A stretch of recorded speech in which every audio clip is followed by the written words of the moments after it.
Reliance ग्रुपचे chairman उद्योगपती अनिल अंबानी यांचा मुलगा जय अनमोल अंबानी याने बँकांची फसवणूक केल्याप्रकरणी आता सीबीआयनं त्याच्या विरोधात गुन्हा दाखल केलाय।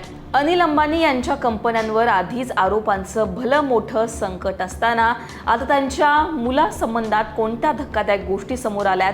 बँकेला 228 कोटींना फसवल्याचा जय अंबानी यांच्यावर असलेला आरोप नेमका काय आहे आणि जय अंबानी यांची थोडीशी हिस्ट्री समजून घेऊ। नमस्कार, मी पूजा, तुम्ही पाहताय लोकमत। सीबीआयने न्यायालयाकडून सर्च वॉरंट मिळवून मंगळवारी मुंबई येथील रिलायन्स होम फायनान्स लिमिटेडची 2 अधिकृत ठिकाणं, एक रिलायन्स होम फायनान्स लिमिटेडचे तत्कालीन संचालक अनिल अंबानी यांचे पुत्र जय अनमोल अंबानी यांचं घर, त्याचबरोबर RHFLचे माजी CEO आणि पूर्णवेळ संचालक असलेले रवींद्र सुधाळकर यांच्या घरी छापे टाकले।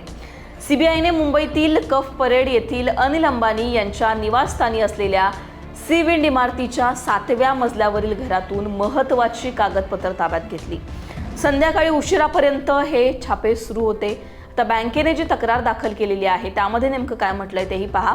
युनियन बँक ऑफ इंडियाने अंबानी यांच्याकडून 228 कोटी रुपयांची फसवणूक झाल्याची तक्रार दाखल केली आहे। जय अनमोल अंबानी संचालक असलेल्या रिलायन्स होम फायनान्स लिमिटेड या कंपनीनं युनियन बँकेसह एकूण 18 बँकांकडून 5,572 कोटी रुपयांच्या कर्जाची उचल केली होती। कालांतरानं हे कर्ज थकलं। बँकेने 30 सप्टेंबर 2019ला हे कर्ज खाते थकीत कर्ज म्हणून घोषित केलं। त्यानंतर कालांतराने 10 ऑक्टोबर 2024ला हे खातं घोटाळेबाज खातं म्हणून सुद्धा घोषित करण्यात आलं।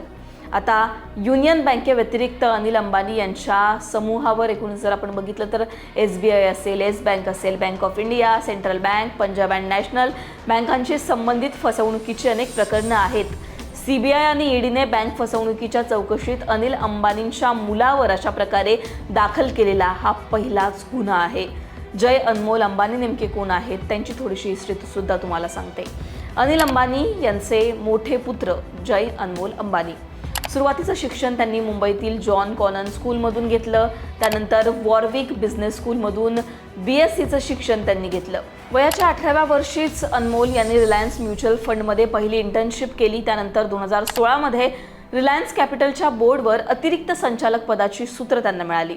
त्यानंतर हळूहळू Reliance Nippon Life Asset Management आणि रिलायन्स होम फायनान्सच्या बोर्डवर सुद्धा त्यांनी स्थान मिळवलं। अनिल अंबानींचं कर्ज संकट वाढत असताना त्यांच्या याच मुलानं या अंबानी यांच्या कंपनीची परिस्थिती बदलण्याचा प्रयत्न केला असं बोललं जातं।